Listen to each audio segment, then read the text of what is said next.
Hey, it's been a minute, but I'm back with a fresh conversation. Well, it's actually not even that fresh.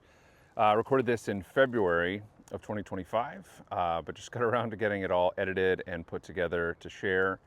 Speaking of the edit, there is a moment where Rob's microphone drops from his lapel and into his seat, and Thomas did a valiant job of editing it all together. But you might hear a little bit of wonkiness trying to adjust to the microphone location in the conversation. And then maybe one other note was just, I think it's actually a really good conversation once I kind of get out of the way.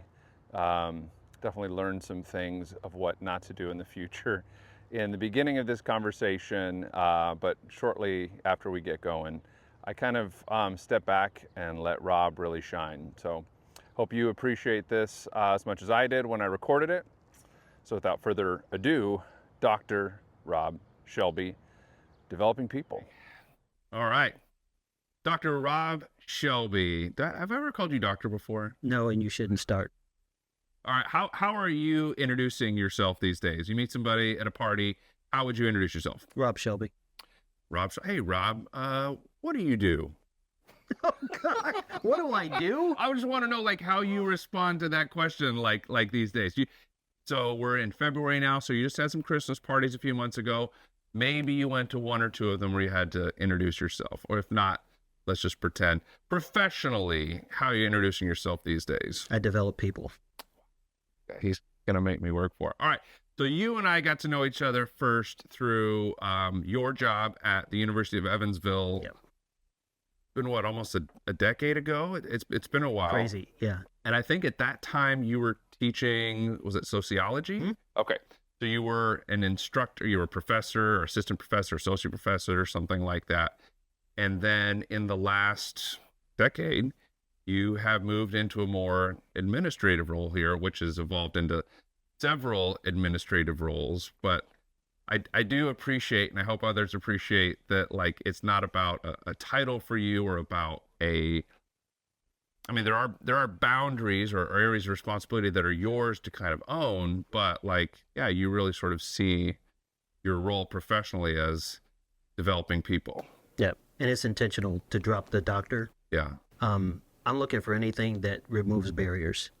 So I have found that in the work that I'm doing now, and actually when I was a professor, I wasn't real keen on students calling me doctor either. Because what it does is it creates this power differential that I don't want to navigate. So if I'm just Rob, who happens to have an area of expertise, but you do too, you have experiences, I want to be able to tap into that without trying to navigate all of these weird things. So I even started to work out the whole grade situation, because that's where the power piece is. It's like if I'm holding their grade and the relationship is based on that, I didn't like that relationship very much. I love being a professor. Interesting. But it allowed me to, so the other thing that I do, maybe this, I experiment a lot. I love it. With people. So, and sometimes I tell them, I mean, They're not always aware. They're not always aware. But when they're not aware, I'm also not doing anything that is directly, it's more my observation. But when I'm doing experiments and I really want them to tap into that, I'll tell them this is an experiment. And then a lot of it is just testing out ideas.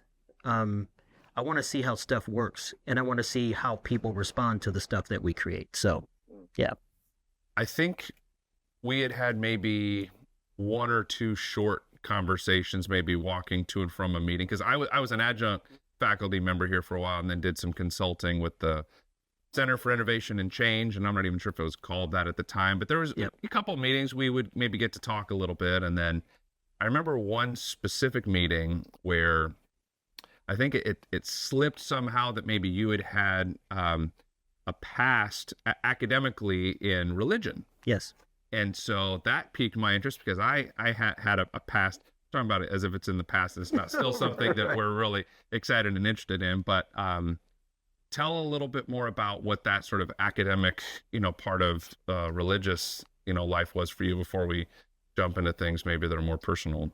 Well, to me, they go together. So I didn't go into religious education without it being something that was personal to me.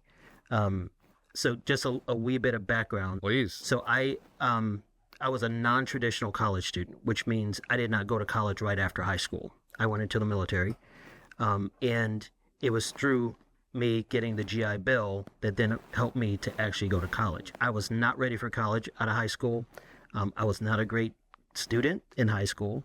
It's funny how many professors that I jive with have a story similar to that. I was like, not a great student. They end up being amazing, professors. It's something that happens in that. Sorry, didn't mean to derail your story, but yeah, that's great. You're exactly right. And I think the reason I loved learning, though, so it was something about school that drummed the passion out. Part, I would have loved to continue to learn. Gotcha. Right, Yeah. right. And it was out of that and being involved in the church from a very early age. My family has been involved in the church. I'm the youngest of 7 kids, and so it was just a part of our everyday lives. As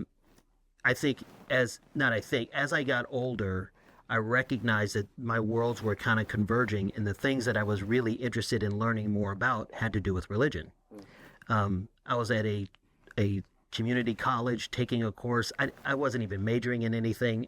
And that's what really helped me realize I love learning things, because I was taking classes with no really intent to turn it into anything. But they were just of interest to you. They were of interest to me. A world religions class, a class in geography, which wouldn't seem like it would have anything to do with religion, but it does. It can. And just really kind of trying to understand how the world works, and then philosophy. And so for me, it was moving out of kind of this mishmash of courses that I was interested in to having a call to ministry, when I thought I would never be in ministry. And it was there that I thought, okay, it's time for some formal education. I did some things that looking back, or at the time, it didn't seem like it made a lot of sense. I didn't go to a really great school that was really close to where I lived. I went to a school that was farther away, but was also a great school. Yeah. So I didn't go to Wheaton College. I went to Trinity International University and Trinity Divinity School. So it seemed like, there was a space where I needed to be. I didn't know anything about, academic pedigree and all of those things, where people like, I'm here to study with so-and-so. I was like, I don't even know who that is. So I was really looking to gain skills to be able to help young people in particular kind of navigate their faith, period. So for the vocational path, so you went into the armed forces. Was it the Army? Yep. Mm-hmm. And then were there career options for you within the Army that you didn't choose to pursue? And then the GI Bill became attractive, and then it was like, I can pursue ministry through going to college, but then somewhere in the academic world, you're like, I can actually help people in this academic world with their spiritual, religious path. So the Army gave me something very specific. So I was a tech guy, right? So communications was my world. I loved it. I loved leading people. I loved working with people. Desert Storm kicked off, and that kind of shook my worldview. Yeah. And I made some decisions after it. I thought for sure that I was going to stay in for 20 years, retire. I saw the world in a very different way, so I decided it wasn't for me anymore. And were you actually in Kuwait? Yes. Wow. I was in Saudi Arabia, Kuwait, and Iraq. Wow. Yeah. And so it was out of that where I really I was really paying more attention to what were the things that were really energizing me. And at the time, it was people on the margins. I have always been drawn to the person or the group of people who don't quite fit. And that's because I never really quite fit. So I pay close attention to those people. And so it was out of that I started just taking classes. I had a career when I in the technology communications. I used to work with cellular technology. So there were many different cellular technologies at the time. There were some that were based in Europe, and we had multiple going on here, going from an analog to a digital. Sure. So we had all like mid 90s, late 90s kind of thing. Yeah. And so I was doing that. I worked for General Electric for a while, doing calibrating test and measurement equipment. So that was really my world. But the whole time all of this is happening, while I'm trying to piece together my life after the Army, I'm also starting to re-engage with my faith. It was really frustrating coming back from the Middle East, getting out relatively soon, and then I moved back home with my parents. And it was so clear that I was not in the same space. I would go to church and be absolutely frustrated. So long story short, the academic pathway is I started to really find that there was a way for me to study the things I wanted to study. I had lots of questions about the world. And I knew there had to be answers. I just knew there had to be. And so it was a pursuit for me. I wanted to understand how the world worked. I wanted to understand how people worked. And education was the thing that helped me get there. So I started off studying, youth studies, what they call youth ministries. So working with a specific group of people, young people, and biblical studies, because that was something it was always very much a part of my life. And then from there, I went to seminary, and thought I was good. I started with the Master of Divinity, and my wife was diagnosed with cancer, and I took a year off, and I was glad I did, not just to care for her and my kids, but also it was a wake-up call for me. I realized that I was pursuing the MDiv out of pride. It was kind of the Cadillac version, or the Cadillac education for you to get, right? You go to this prestigious university, you get the highest degree. It requires the most amount of credit hours. And that year off, it helped kind of recalibrate me. How old were you that year? Oh gosh, I have no idea. I don't pay attention to my age. I mean, I only reason I know. Just wondering for folks listening, and like they're like, when am I going to have this aha moment? All of this stuff happened. Yeah. I was older. I mean, I can tell you. So all of this, it has never been, the way that you would typically find it unfolding for folks. I was older. I already had, 3 kids. I already had a career. So all of those things were already, in full force for me. And that's why a lot of it seemed counterintuitive, because it's like, why would you disrupt all of these things that you have going for you? Yeah. And it's because I was after something else. So can I jump in? So I'm really curious. Your exposure to the whole Arab world, during the Gulf War. Yeah. You met tons of Muslims, I'm sure. I did. So tell me a little bit about how that either intrigued you, like how that maybe challenged. We've had other people that we've talked to where just exposure to different cultures just completely sort of upends and either strengthens or asks different questions. Like, did any of that happen, to you, just being in that sort of culture dominated by Islam? Yeah. So I'll take a step earlier. Sure. So I was in Germany for 2 years prior to that. Okay. So that kind of culture shock happened for me. Gotcha. And I can tell you how old I was then. I was 18 years old. Okay. And I had never traveled outside the U.S. And so being in a place by myself, I didn't know anyone. My sister was in country at the time, but she was in a completely different part of Germany. So I had to navigate this place that I knew absolutely nothing about. So that kind of set me up so that by the time I was living in the Middle East, I had some categories to work with already. Okay. And still, there was an opportunity to blow those categories apart too. But it was, I would think, my interaction with Muslims, it wasn't what the media showed. It was actually very confusing to me because we were at war. We didn't really know why we were there, just so you know, because now this is the war that was televised, right? Sure. But it wasn't televised to us. Right. This is pre-internet. I mean, mostly pre-internet. Yeah. You're not really checking a lot of emails, or definitely pre-social media, stuff like that. Right. So you're getting information through the chain of command, and That's right. maybe a little bit. You said you didn't even see what was televised. No. Were you there? No. So people in the States and elsewhere were more about it than I did. Yeah, okay. Yeah. Okay. And coming back and then seeing the footage on CNN, I'm like, I was there. Like, what? Okay, that's weird. Interesting.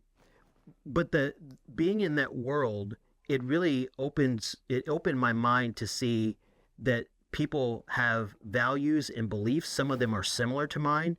I was blown away by their devotion. I had not seen anything like that before. I mean, it's one thing to say, oh, yeah, they pray 5 times a day.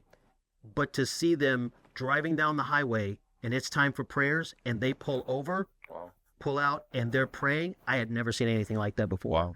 Wow. And Were you there over Ramadan at yes, yes, which that was an eye-opening experience. In some ways, and religion is a very interesting thing to begin with, right? So there are those who adhere to all of the tenets of their religious tradition, and then there are those not so much, right? Sure. So they're culturally they're a part of that religious tradition, but they may not adhere to all of the dimensions to their values and beliefs. In my culture, it was heavily LDS or Mormon, and so they would call themselves or be called Jack Mormons. That was sort of the term that we were kind of familiar with. Like, there's Mormons, then there's Jack Mormons. Right. Yeah. So something like that. Yeah. The way in which women moved in that space was very it was confusing to me. I have 5 sisters. I come from a very strong family of strong women in my family. I married one and raised 3. So to be in that space, it was really challenging because I wasn't quite sure why there wasn't what I saw as more at the time. I had none of these categories, by the way.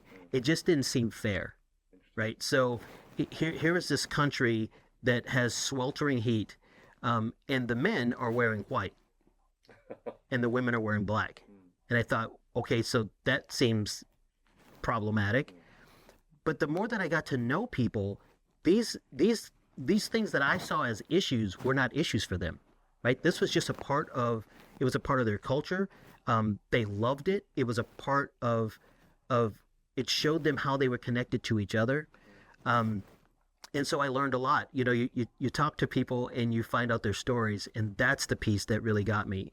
The group that I connected with as early as when I entered the country was not even Saudis. It was Indonesians, and people don't realize that there is an immense population of Indonesians that live in the country, and they're not treated very well. Interesting. Hence, this there they are. You do, yeah. There's that group that's on the periphery, Yeah. and I'm trying to understand, how do you come to this country, and what is it that you're doing? And they're doing the menial jobs, the dirty jobs, the micro jobs, and yet they're trying to raise enough money to send back home, and so it's just getting to know people, hearing their stories, and trying to be like, how can I kind of expand my appreciation for human beings? I didn't know I was doing it at the time. That became an epiphany later. Yeah, and now you're gaining these categories. You're going to study. You're going to get your MDiv. You take a year off, and so now we can maybe go back and pick up that story of sort of where you went from there. Who knows how old you were, but you got kids. I know I was younger than I am now. Okay, fair enough. And I have kids. Yeah. So when I went back to seminary, I switched programs.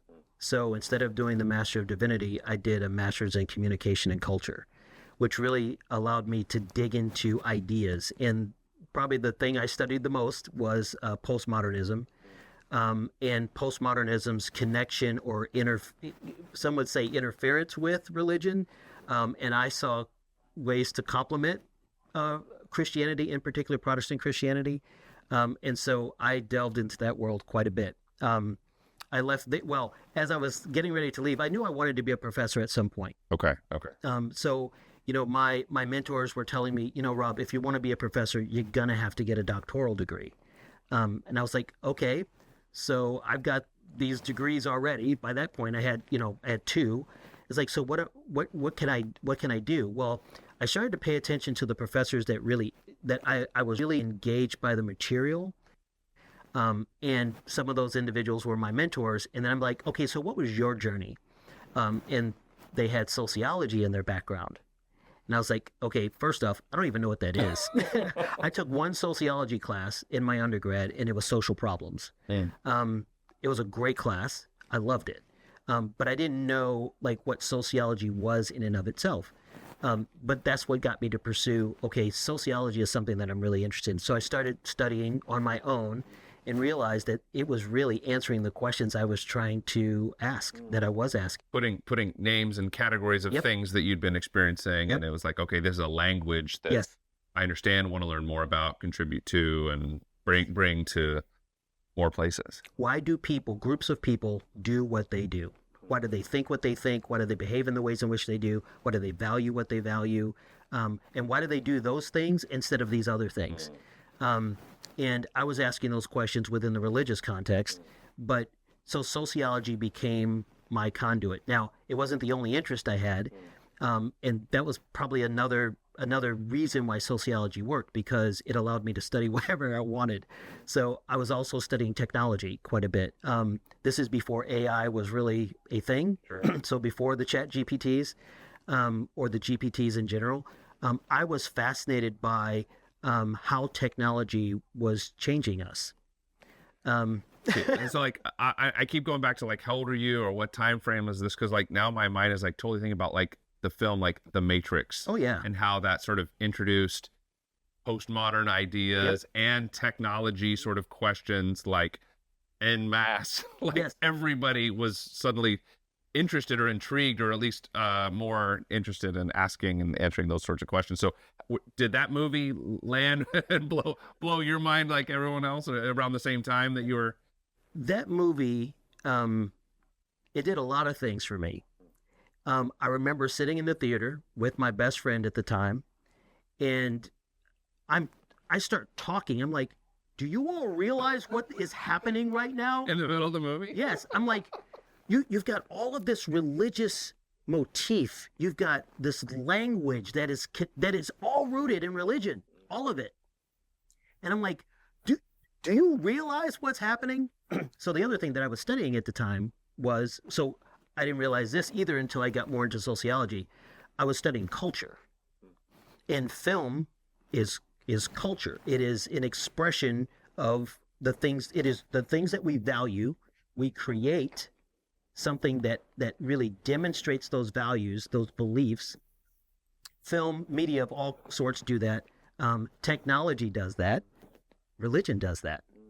And so I started to see some convergence on that. So awesome. Didn't mean to interrupt the flow of it, but okay, so technology, like sociology was a container that allowed you to explore multiple things kind of at the same time, and then at some point you actually get that PhD. What was your dissertation in? I studied megachurches. I knew this, but I wanted to kind of jump into it. And so share whatever you want about what you remember, good and bad, about that experience, because I think a lot of people that watch my videos would be very interested in the study of megachurches. And how did you just megachurches, or was it something specific about their growth or identity? So when I left divinity school, I went to another university and got a master's degree in sociology. Because that was the advice. It's like, so you need to get really situated in sociology, so when you're going to your PhD, you're really prepared. So in the master's degree in sociology, my thesis was on megachurches also. So one thing that I learned, I am not a super smart guy, but I do know that I like to listen to advice, especially from my mentors. I select them carefully. And one of my mentors told me, Rob, you find the thing that you want to study, and you're going to be tempted to study all sorts of other things. Just stick to it, because what you want to do is to be able to study very deeply, and you want to be able to finish. It's like, okay, those resonate with me. So it was megachurches for me. At the master's level, what I was studying is what we call small groups. So smaller groups of people getting together within the Protestant church context, and evangelical Protestant, to be even clearer. Dan, what it is, why it's so important within a megachurch context, right? So I did a case study there, did my thesis on that, presented it. It's great. So I move on.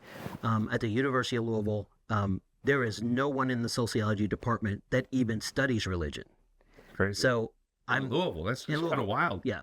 So sociology has a way of Okay. of repelling. I see. Okay.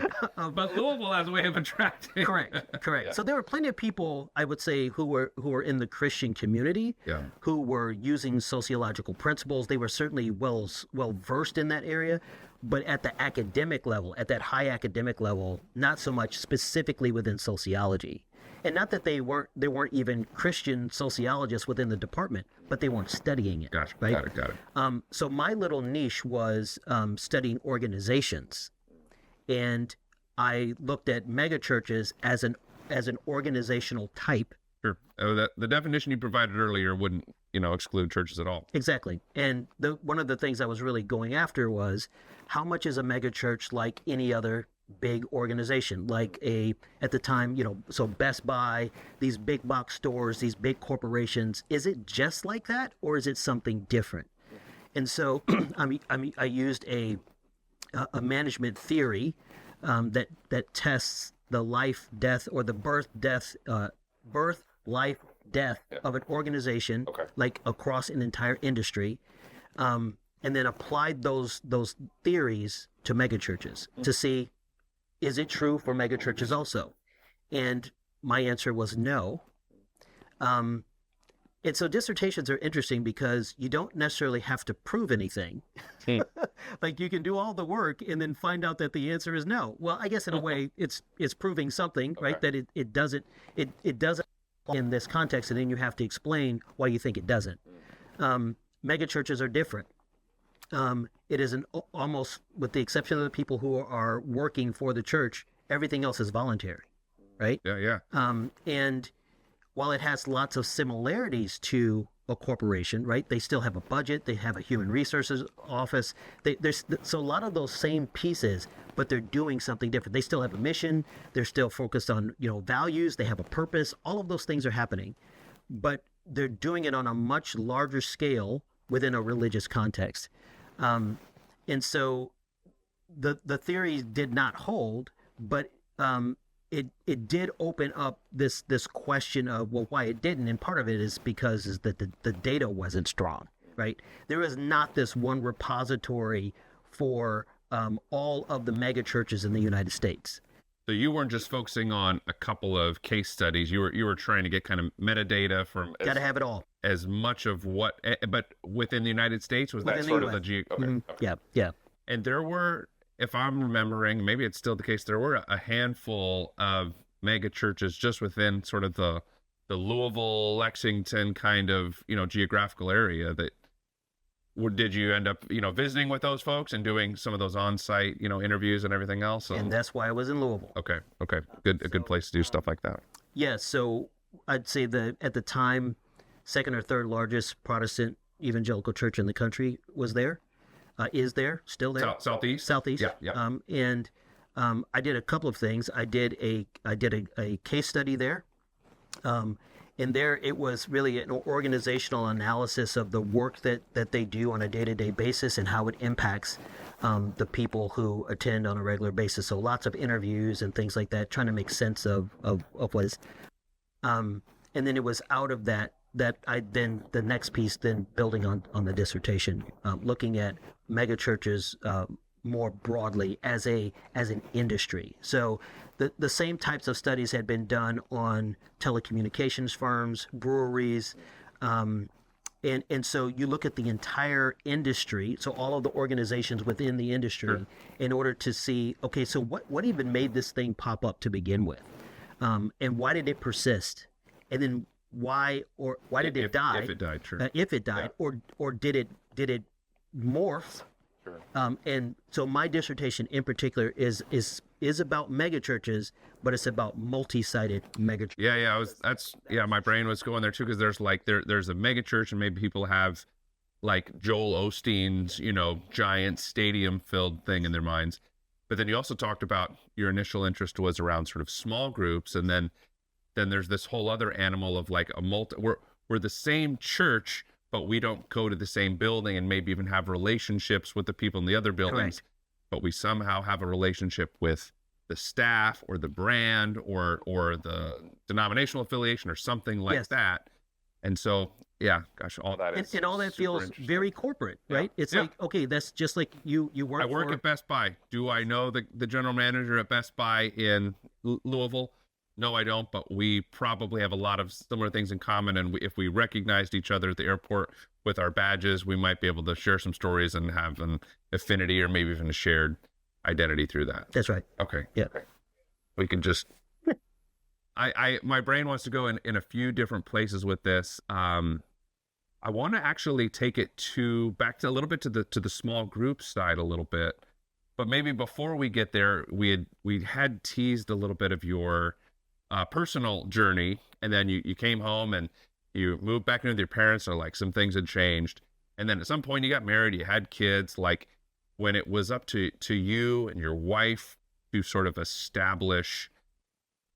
I'm already putting too many words in your mouth. Like how did religion and participation in church for you all personally or as a family start to develop and then evolve? And I know what we're going to get to around COVID, but bring me up to COVID. Life after the military was hard for me. I didn't know where I fit. I would learn later that the Army was what we would call a total institution, which is why it resonated with me. So everything that I needed, it was all contained within the Army. So my health insurance, my housing, my recreation, my ability to travel relatively inexpensively, everything was built into it. So I really didn't have to go outside of the Army system in order to get anything. I mean, I did, but I didn't have to.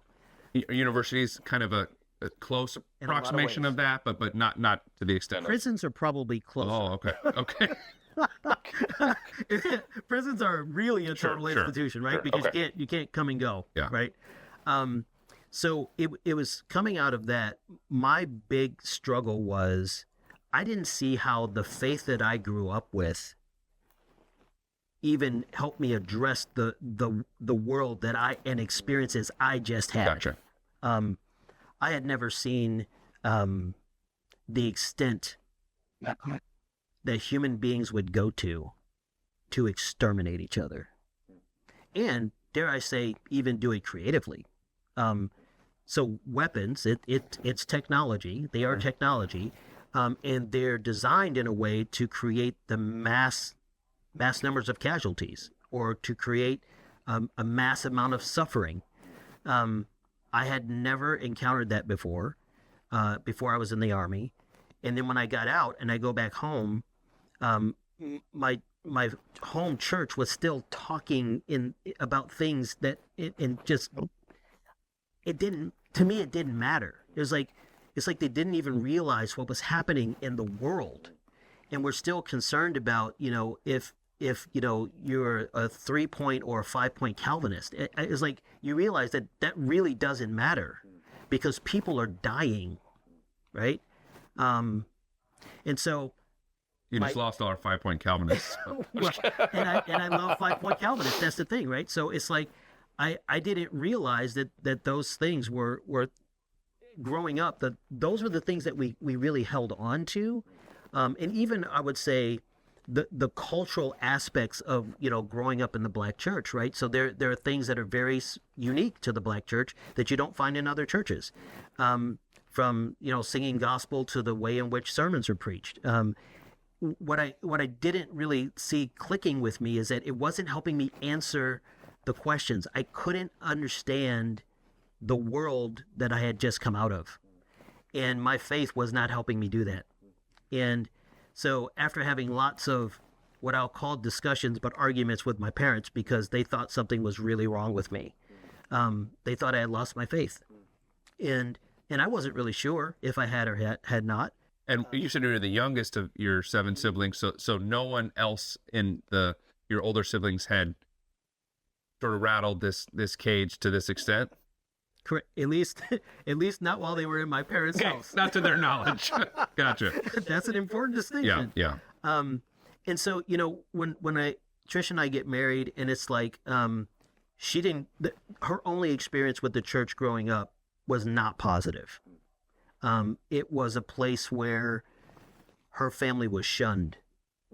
And so she didn't really have a religious background until she met me. Right, And yeah, then, yeah. I'm grasping at you're attracted to her partially because she's also somebody who's at the margins here again. These are your people. for sure. Yeah. Um, and because I was really flailing in life, I wanted to try to get to something that I thought I understood better. And that brought me back to my faith. And so we start going to church, and this is all new to her, right? And she's like, wow, this is really complicated, and I feel like it doesn't have to be. And of course, I'd have this, but you don't understand, Sure, right? sure, sure. This is why. And so we're going to church really faithfully in this really great community. So people who deeply cared for each other. We're spending time in each other's homes. We're eating together. We're struggling through things. People having relationship issues, kids having issues, people losing their jobs. When you're talking about community, is this in the context of a church? Of a church. Okay, not just Yeah. the town that you're living in or something. Yeah, of The the church people who itself. identify in this church operate as a community and are sharing life in this way with meals and sharing their struggles and everything else. Okay, And great. That gave me a great sense of hope. But I also saw where I fit. Right. There were things that I was bringing to that group where, not that anyone was saying, well, you need to bring something to the group in order for you to be accepted. It was, I really felt like they accepted us for who we were. We're a biracial couple in a predominantly white church, and mostly Italians, and converted Catholics, right? So we're in a really unique space, and yet they're wrapping their arms around us as a young couple with young kids, and they wanted to see us flourish, and I remember that. And to be honest with you, every church experience after that was measured against that Sure. that experience, and I can say that it never happened. It never lived up to that. Not to that extent, no. So you did have to move out of that community. Was that for work? Was like at some point you got to Evansville? Gosh. So yeah, definitely moved out of the community, right? Yeah. So this is years later, right? I'm pursuing my education, and what that means is that we're basically nomads, right? We're going wherever You got to go where the program wherever is. the next program takes us.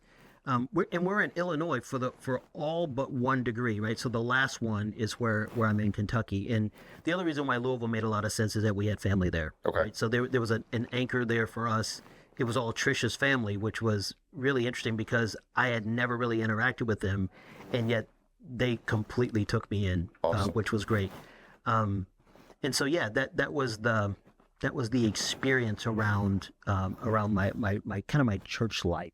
So you would go to a new community, and it would be sort of understood that you would need to find a church, Yes. like your faith as you identified. It's a part of your experience of God involves being a part of a church community and getting plugged in.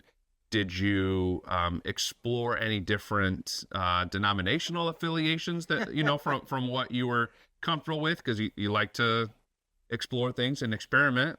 Was any of that a part of it? Oh, it sure was. Okay. So yeah, so coming out of my undergrad, right? So I this is my transition from being an electrical engineer and in the technical field to full-time ministry. And what I was doing for ministry while I was still working in my engineering job, I was with the Assemblies of God Church, Okay. right? When I graduated, I had left the Assemblies of God Church. I'm chuckling because it is really funny now that I know. And I was a youth and family pastor for an evangelical Lutheran church. Okay. Well, you got some exposure. Yes. And now I'm at a Methodist affiliated school. Yeah. Okay. So you mentioned that first sort of young family church experience was the best, and then as you would move and be exposed to others, none of them quite lived up to that. Get me to Evansville and sort of where you're, and if you need to be more, discreet about which churches you're affiliated with to protect, anybody like that, you feel free to. But Give me a sense of your church experience leading up to COVID, because I know we had an off-camera conversation about that we'll jump into even further. But get me to COVID maybe. So coming to Evansville, I actually didn't live in Evansville. I lived north of Evansville. So I was 45 minutes north. I was living in Owensville, so closer to Poseyville. So I'm going to a small country church. And it was eye-opening. How small is small? Less than 100? Okay. I'd say maybe 100 on Easter. Okay. And 40, 50 on a normal week? Yes. Okay. And no one looks like me. Okay. No one. And I mean... And your kids are coming too? We start off with all of us going. Okay. It does not end that way. Gotcha. It ends with just me going. Wow. And I think it was really eye-opening. I can fit in pretty much any context, right? I'm just looking for a place where I can be connected and really kind of help people grow. In order for you to help people grow, you just need people. Correct. That's it. That's all it takes. Cool. And people don't even have to be cooperative at first because I kind of know what it takes, right? It's not, people are not going to open up to someone who is so different from them until they really get to know what that person is about. And that person in this case is me, right? I have to show the type of person that I am. It did help that the pastor at this country church really did take me in. I mean, he was a dear friend. And moving to Evansville, I started doing like a lot of people, Protestants do in general, when they come to a new community. We call it church shopping. Sure. I wasn't shopping. I had been in enough churches that I knew I didn't want to do that. But I did visit a lot of churches because I wanted to get a sense of what is the Christian community like in Evansville. And yeah, so I attended several churches for some of them years. And eventually I decided to stop.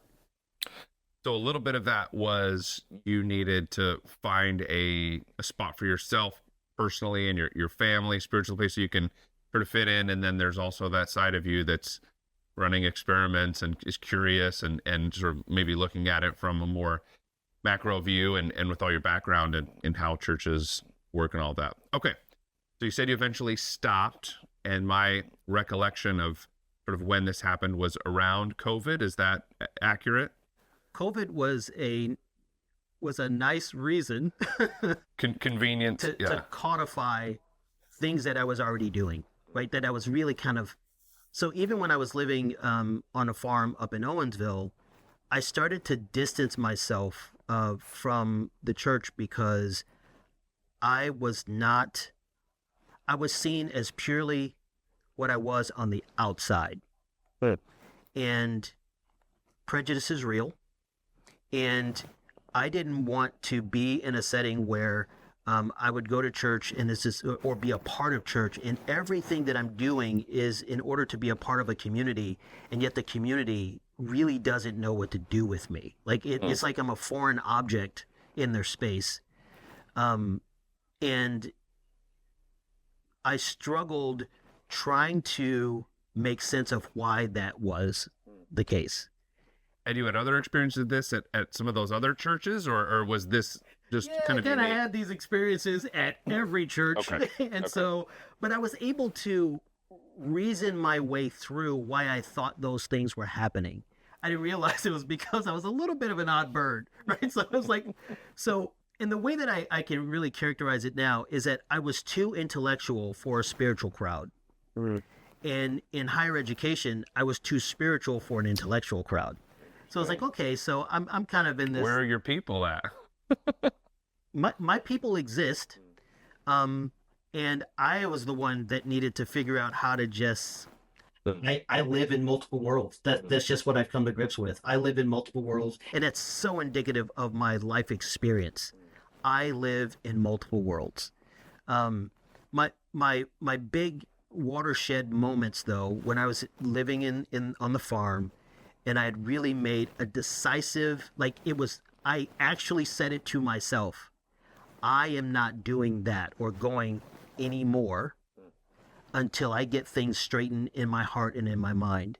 There was one thing that really drove it. Certainly it was the community piece, but I was not fascinated by God at all anymore. I had a very scientific view of God, like if and I and I did try to do experiments with God, right? If you have these inputs, you'll get these outputs every single time. Right? These are inputs to God. Yes. To see what happens. Yes. So if I have this situation and I pray so many times, eventually, this is going to sound weird. Eventually, God relents and says, "Well, okay, you're so faithful. You hit the number. You got my it. good and faithful child. I'm going to do. You hit it." Sure. And as I think I'm doing experiments, he's messing all of them up. Right? So, I'm realizing that God can't be contained, and I'm even struggling here to say God. And not that I don't believe that God exists. Sure. But these are containers that we create, Sure. right? You say the word God, I'm hearing something else. Thomas is hearing something else. Someone watching this is hearing something else. Yeah. I mean, he definitely has a white beard, though, right? I'm not even sure he has a beard, and I'm pretty sure he's a tenor, not a baritone. Yeah. So it's out of that I'm really starting to make some very specific decisions because I want my faith experience to be different. And one of the ways for me to do that is I needed to distance myself from the church. And it was brutal. Absolutely brutal.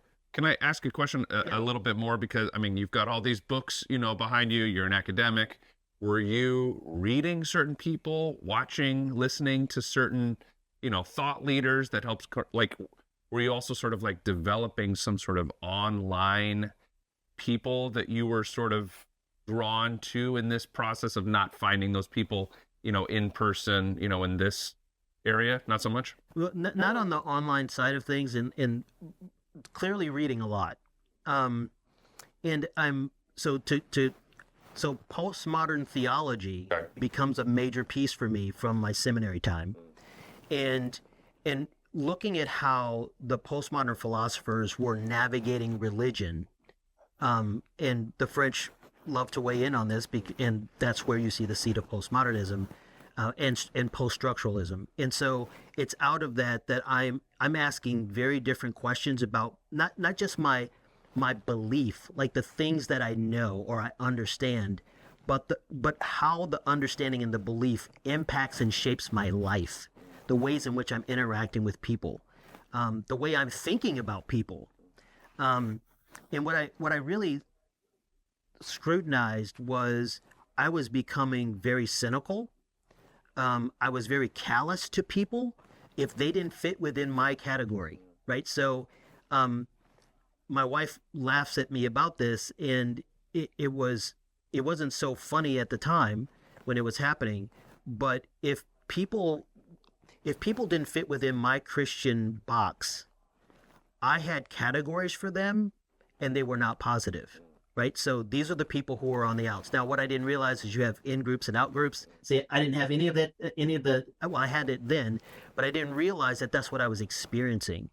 And in my walk, my pursuit of God, I had two primary pieces I was after.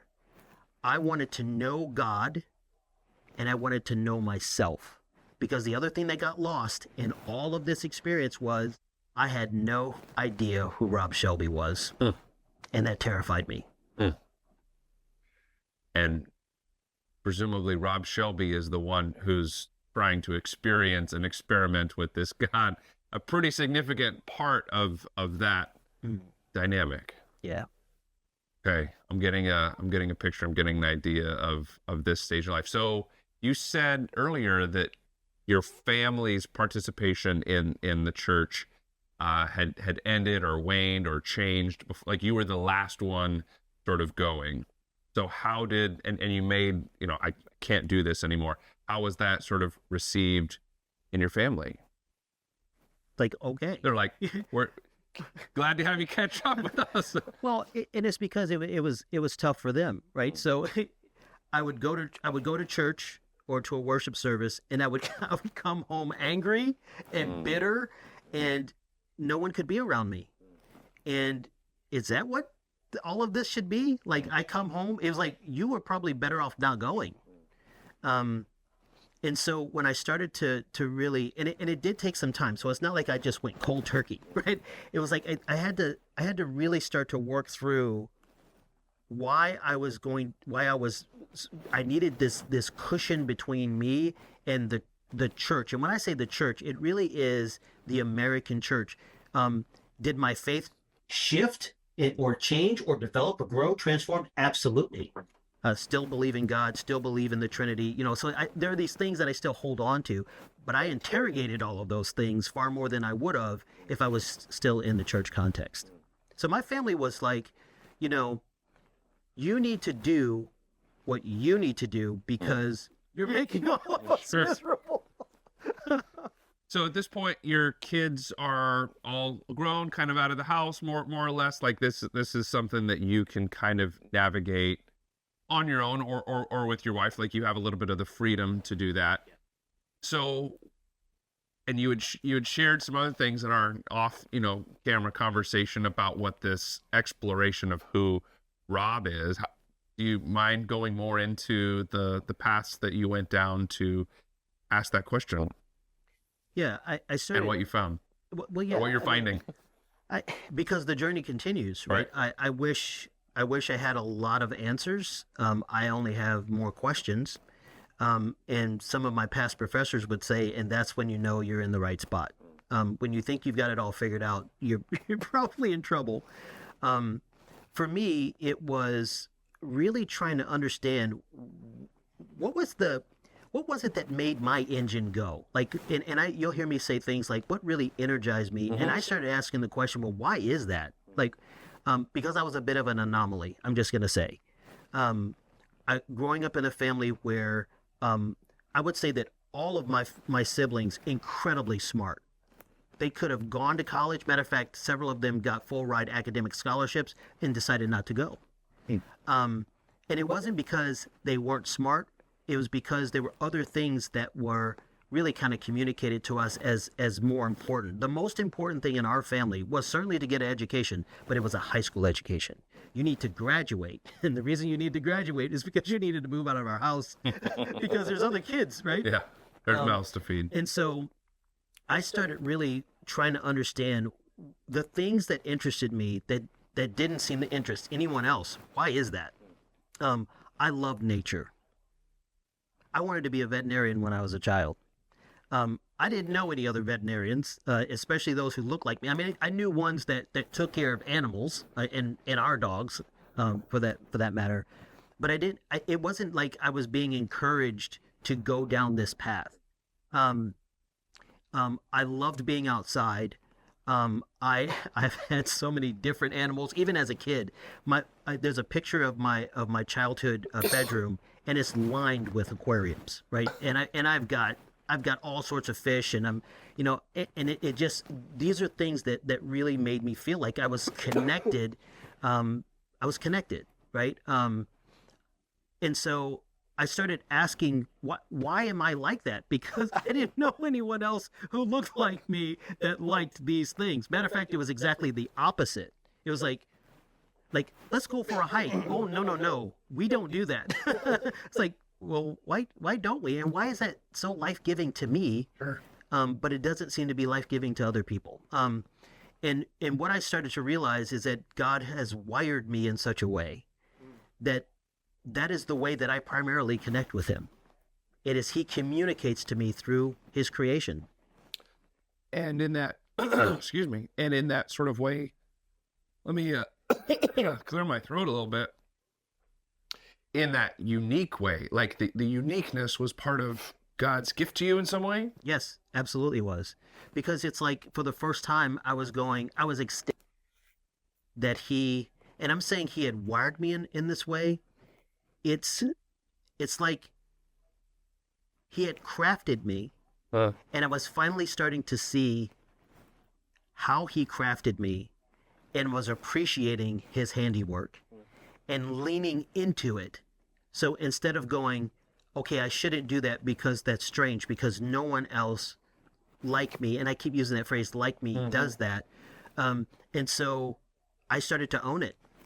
I'm not ashamed of the fact that I love to be in nature. I love to, and to think about it, the reason why it was so unsettling is because in my Christian tradition, nature was affiliated with the world, and it was also something that was Interesting. corrupt, right? So the fall of humanity that then impacts all of creation, for me to then really be Why would you moved care by about creation, that? why would Yeah. I care about it? Well, Scripture is also pretty clear, right? So creation is yearning. It's yearning for this too, right? It's looking for redemption, just like human beings, right? And I'm like, okay, so I'm seeing this in a very different light. So I started to own that this is how God has designed me. And what it's doing is it was allowing me to see and understand the designer himself.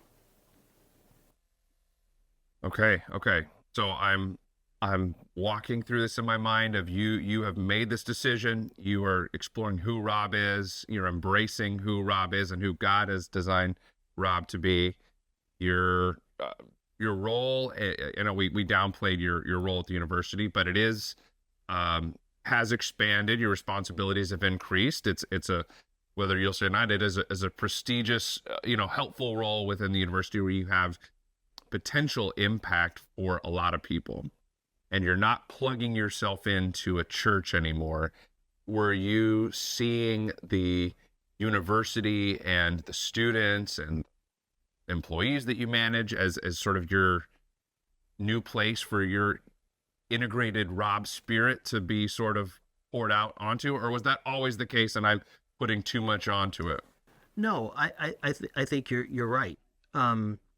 So one of the things that I gained from leaving the church, and I'm not saying I'll never go back to a church, and I have gone back, but not. I wouldn't say that that's my worshiping community. But one of the things that I really gained is I realized just how big the church is. Um, I have connected and have relationships with people that I would have never had relationships or connections with before, because my church experience had created such a tight box. It's that in and out group sort of thing as well. Yeah, and I would say it wasn't necessarily that was a mean spirited thing. It's just a matter of you just focus. Well, my focus has now become, it is like one of those balls, like that plastic ball where you can pull it out, and it's Sure. like, so it has expanded it, and so now I'm seeing God in ways that I've never seen him before. He's so much bigger than what I was. It's even me saying that sounds too small. Sure, yeah. But what I was experiencing was a God that could not be contained. He shows up where he wants to show up, and boy, he does. Even in people who don't realize that's what's happening. A friend of mine says something like, "I see Christ in you." Boy, that's something, right? So if we're created in the image and likeness of God, that means that we're all carrying kind of that thumbprint on us. And I see it as a great joy to be able to look for that, to see that in people at some of their worst moments, right? Where they're not looking their best, when they're not polished. It's in those moments that you can see these things. And I can tell you what it's done. It's really shifted me from being what I would say, I was very prideful. And now I see greater humility. I talk about, Descartes was the one who said, "I think, therefore I am." And one of the things that I really liked about his process is that he really tried to get it down to like the bare essence of who we are as humans, right? I don't end up in the same spot as he did, but that process of trying to get down to the core of who is Rob, and then taking the long, painful time to start to unclench my fist on my identity, right? So opening this up, and I'm telling you, it's scary because the conversations that I have with God is, okay, so I'm going to open this up. And if I mess this up, just know that I'm really pursuing you in this. I'm not trying to make myself any better than anyone else. I have absolutely got to understand who I am because I also believe that I have a purpose. And in order for me to live in that purpose, I have to be confident in who I am. I have to be able to open doors and create bridges for people who would otherwise never pass through that door and never cross that bridge. That's my purpose. That's what makes all of this work for me. And when I say all of this, it is both work and outside of work. It is the ability to see humanity. And see, what's interesting about humanity is in my church tradition, humanity was a sign of sin. So it was negative. Flesh. It was flesh. Opposed to thinking about humanity as God created human beings. Imagine that. In his image, some would say. I would say. And if that's the case, I really need to make sure, or I want to take the time to almost reconstruct who I am based on what I'm learning about myself as I'm engaging God and as he's bringing people into my space. It's incredibly humbling. I forget whose quote it is, but it's like, if you fail to see the face of God in the next person you meet, look no further. Like, Yes. okay, that is a quote you can live by and can change things for you. Yeah. I'm wanting to kind of go back, and this might be a weird example, but remember in the Matrix, actually it might have been the second. You've seen all 3 or 4 Matrix films now? Yes. Okay. I think it's the end of the second Matrix film when Neo leaves the Matrix and he's back in the real world or whatever, and the spaceships are coming to get him, and he then puts his hand up and he's like able to use his Matrix powers outside of the Matrix. Yes. Like that's a little bit of what I'm sort of seeing with you here, that something is happening to you in leaving the church where you had sort of trained and had an avenue and a path to do ministry, and the rest of the real world where you get to show up every day, see God in the face of the next person that you meet, and do, cool Neo stuff, outside of the matrix of the church. Yeah. It's really interesting that you chose that particular example, because I have often envisioned that scene where, even when at the end of the first one, where Agent Smith and the others are shooting at him, and he Stops the bullets. He stops the bullets, and it's like when he's fighting, and he's like, he looks at the fist and he's like, That's right? curious. The world is slowing down. Yeah. Right. And that's what it's done for me. It's slowed the world down for me. I guess put another way, it has slowed me down to be able to see the world. It's in those experiences that I realized that the church is much bigger. And I used to say this all the time when I was in ministry. The church is much more than a building, but then I spent almost all my time in the building, right? But where I'm at now and what my experiences have been is that I'm seeing that the church really has no walls. And I find God in all sorts of places.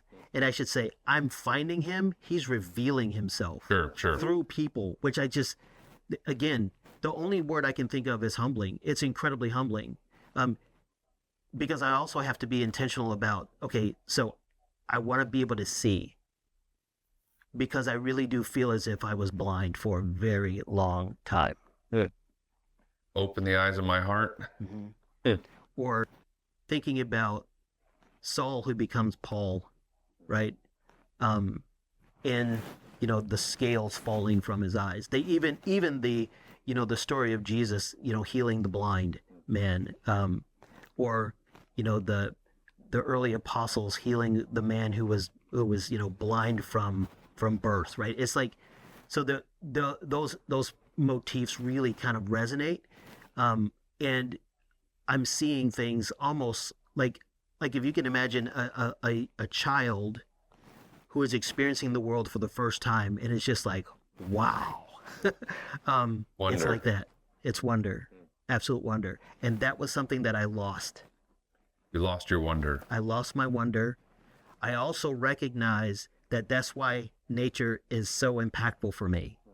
So God's creation is filled with wonder. Oh gosh. I'm blown away by pretty much every day. I can read the news, and there's a discovery of an animal or species, or that has never been. They never saw this before, and I'm like, in this day and age, Sure. where you would think that we had it all figured out, we are still discovering new things, new living creatures on this planet, and I'm filled with wonder because in my mind and in my heart, it's a powerful God who does that. You just kind of stopped me right there when you said the word heart.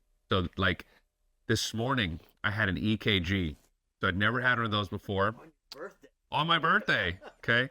And so I'm looking up at this screen and I'm seeing the valves in my heart opening, closing over and over again. And it just sort of hits me that this has been happening for over 45 years nonstop. And I'm just like,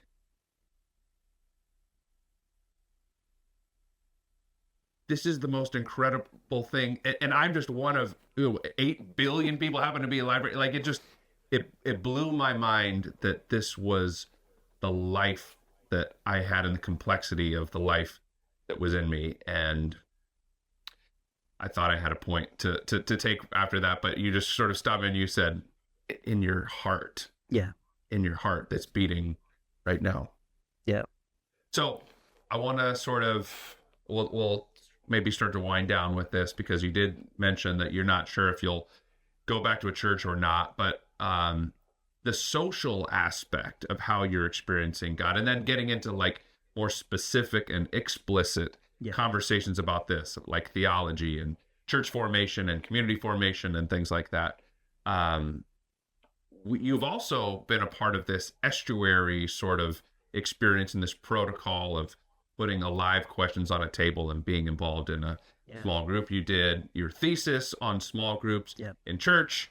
You examine, mega churches and stuff like that. So where do you see the church, if you could make some recommendations to churches, where do you go in with all the experiences that you've had of how churches might be able to create situations where people can see without having to leave them, perhaps? That was a big question. I apologize. That is a big question. My initial thought was I have no recommendations. Okay. Because if I share the recommendation that I have, it would actually mean that our churches don't look anything like they look like right now. In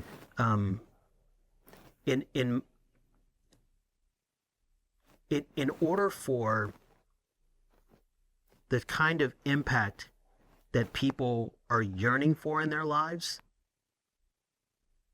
you have to throw it out. The church. And see, this is the thing. The thing that you have to throw out is the cultural stuff. I'm not saying you throw out your beliefs, but you also need to recognize that some of your beliefs, some of your values are embedded in your culture.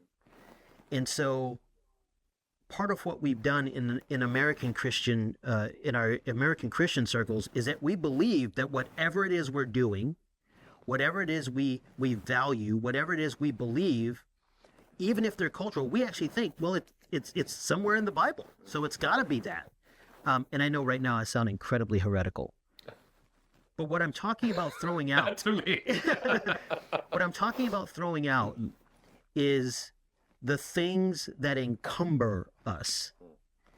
And, as a sociologist, when I came across Max Weber, right? One of our early sociological thinkers, he talked about this concept of the iron cage. So, and bureaucracy, right? So human beings create bureaucracies, and it's not meant in a negative sense, but because our world has grown so quickly, and we've moved from, an agrarian society to living in urban centers. We had to do something in order to be, for nothing else, to be fair, right? The process needed to be the same so that everyone would have the same experience. So if you were to come to me and I was working at the BMV, I wouldn't give you a different experience than I gave the next person, right? It has to be the same. So the default has been no emotion. Sure. Sorry, not to least it's anyone. the same. It's the same, right? I know what I'm getting. But what Weber goes on to talk about is that human beings create what he called the iron cage. We create iron cages. We create forms and functions and structures that give meaning and allow our organizations to be able to do the things that they were intended to do. And then those things become prisons. And we cannot break out of them because they become so rooted in our traditions. And we have to be willing to do the very thing that I talked about that I've been doing on an individual level. Are we willing to peel back this tight part of our Christian identity, not identity in Christ, like however that's being defined, but this cultural stuff that we have solidified all around that, and really kind of pawned it off as that's what Christianity is. It isn't. And I know that that's incredibly challenging. I know that what that does, just as scary as it has been for me on an individual level, I suspect that's why we wouldn't see this happen in the church. It's incredibly scary, and you don't have the control anymore. When you recognize that the control lies somewhere else, I am a free agent for sure, right? I believe I have agency, right? I do believe that. But I also believe that I'm not just out here by myself. I mean, I am connected to a living being that knows past, present, and future, and has the best for me in mind. And if that's the case, Yep. and as scary as it is for me to start to let go of that control, the church would need to be willing to do something like that. And I want to be optimistic, but I also know that that's a pretty high hurdle. It's an incredibly high hurdle, because to lose control or to place control, let me put it this way. It's one thing to lose control, it's something else to place control in its appropriate place. And if God has control and we recognize that, we become far more dependent than what we're doing in some of our contexts. I want to be as gracious as possible, because one of the things I also know, and sociology has really helped me kind of make sense of this, I'm making really broad generalizations here, right? So there's a range of church experiences and things that are happening. I'm taking like a really macro view, right? And so the church would have to be transformed. And sometimes the only way it can be transformed is you have to tear it down. And I know what that sounds like, but if I could put a more positive perspective on it, if we would allow the Spirit of God to actually change who we are and what we do, I guarantee you our churches would be different. Sure. I guarantee it. And the only reason I know that is that I'm living it. So to kind of do this macro to micro, I am a church, right? Yeah. I am a body where the Spirit dwells. And the more that I'm giving up, the more I am understanding myself, I am understanding people, I am understanding God, and it is incredibly liberating. That's what it is. But is that what we want? That's the question. And I don't know. Oh. I don't know. Man, I feel like we could keep going. There's like 3 paths that just sort of opened up in front of me. Like, oh, we could go down this one, go down this one. So I'm going to put you on the spot and say, will you agree to do another conversation with me at some point in the future? I would love it. Okay. I would love that too. Then this probably is a good place to stop. I appreciate that. I'm glad that we had to reschedule and it happened to be on my birthday. This was a great birthday gift for me from you. The gift of your presence and openness in this conversation. And I am touched by how you do live your life and share it with me. And it's inspiring. And I knew after our last conversation that there was more that we could get into. And I'm glad that we got it recorded, and hopefully others appreciate it as well. There's something to be said for serendipity. Yeah, we'll say, well, wherever the spirit moves, we'll move with it. All I got to do is follow. Sweet. All right. Thanks, brother. Yeah, thank you. Yeah. Come on. Something's different. What? I can feel the